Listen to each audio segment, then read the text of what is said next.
Olá pessoal, meu nome é Leonardo Parente, sou professor de História e seja bem-vindo ao meu canal. No vídeo de hoje a gente vai continuar falando aí um pouquinho sobre a Segunda Guerra Mundial, certo? A parte 2. No vídeo anterior a gente viu aí essa questão aí dos antecedentes do conflito, a aliança envolvendo a Alemanha, Itália e Japão. Vimos também o início da guerra, certo? Hoje a gente vai ver a continuação dessa guerra e também aí um pouquinho do Holocausto, questão japonesa, certo? O ataque a Pearl Harbor, então vem comigo. Bem, como a gente viu aí essa questão, né, da invasão da Alemanha à França, certo? No vídeo anterior, a gente vai ver que agora a Luftwaffe, certo? Que é o esquadrão aéreo alemão, ele vai começar a passar a bombardear as instalações militares inglesas, como uma forma de tentar conter que a Inglaterra, né, consiga se reorganizar rapidamente e possa ajudar a França, certo? O que vai acontecer? A Real Força Britânica, né, vai mostrar sua total capacidade de batalha vencendo os aviões alemães. Isso aí é no espaço aéreo inglês, certo? Como a Inglaterra ela é uma ilha, certo? Para quem não tem essa noção geográfica, então ela precisava se organizar taticamente, tanto na questão marítima, certo? Como também na questão aérea. Então eles vão conseguir se reorganizar e vão conseguir derrotar os aviões alemães nesses bombardeios aí que estavam sofrendo, certo? O governo italiano vai se animar, certo, com as vitórias da Alemanha e vai declarar guerra à França e à Inglaterra em 1940, mostrando seu total apoio, certo? Só que como para a Itália foi bem conveniente mostrar esse apoio, por quê? Porque a Alemanha já estava vencendo a guerra. Por exemplo, a França estava ocupada pelos alemães, então para eles era mais fácil decretar essa guerra, certo? Bem, a Itália vai ter vários confrontos, certo, com a Grécia, onde ela chega a vencer em um primeiro momento, porém a Grécia, com a ajuda de seus aliados, vai derrotar a Itália.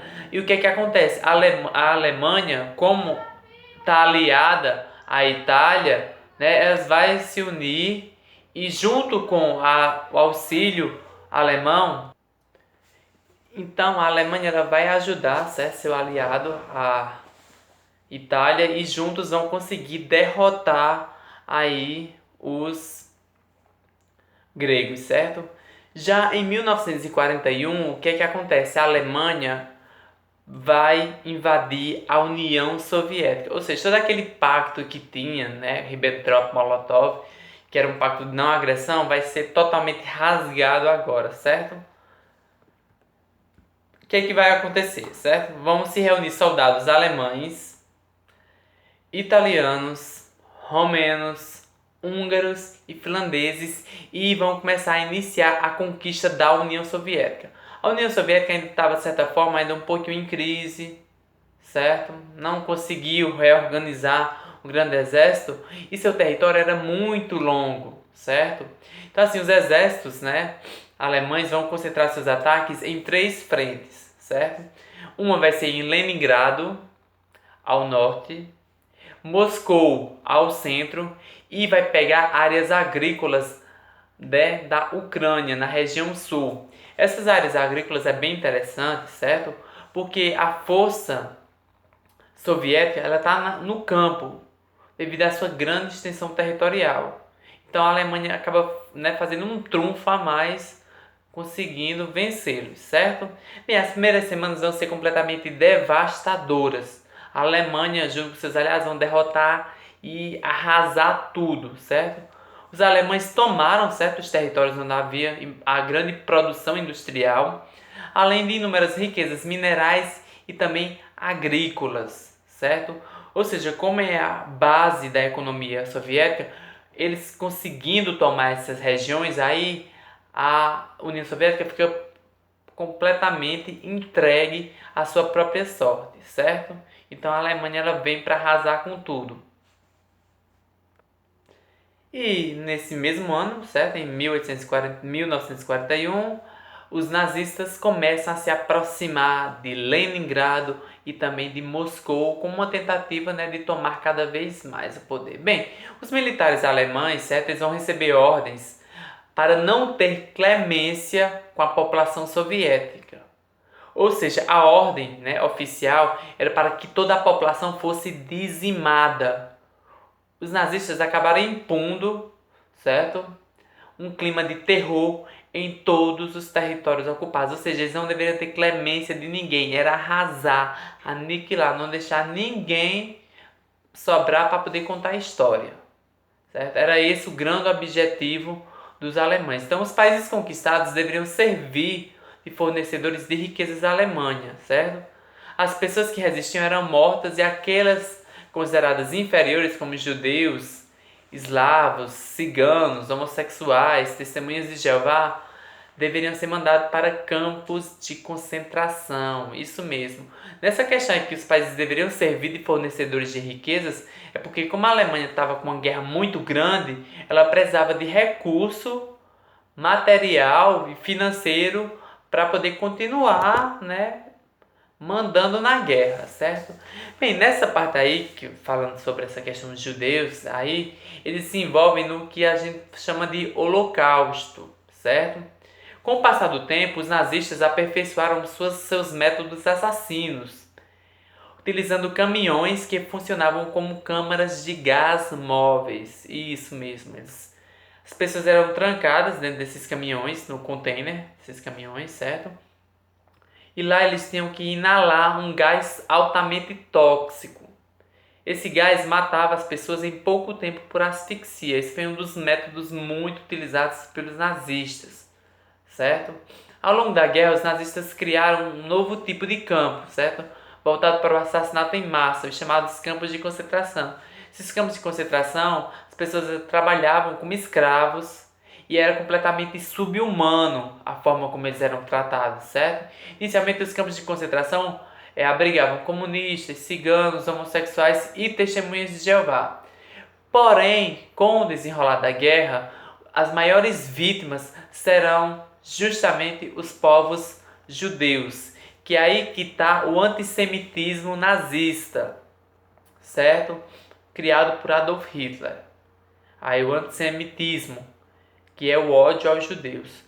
Os mais jovens, né, acabavam, né, tendo que se adaptar, né, os mais jovens, né, e aptos eram utilizados como escravos, enquanto que os mais velhos e doentes eram exterminados. Então, assim, esses jovens que trabalhavam como escravos eram uma forma de manter os campos de concentração ativos, certo? Então, por isso que tem essa questão aí, mas no final também eles acabavam morrendo, certo? Também tinham muitos experimentos que eram feitos com eles, porque os judeus acabavam tornando verdadeiras cobaias humanas.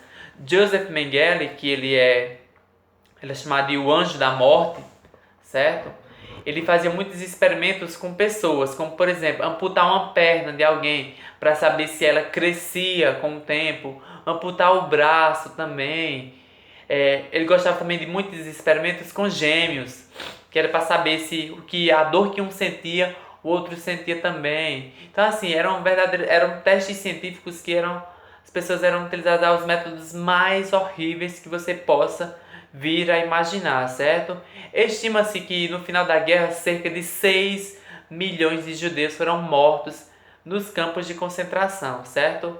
E a grande maioria deles foi em Auschwitz, certo? Bem, saindo um pouquinho dessa rota europeia, a gente vai falar um pouquinho sobre o Japão, certo?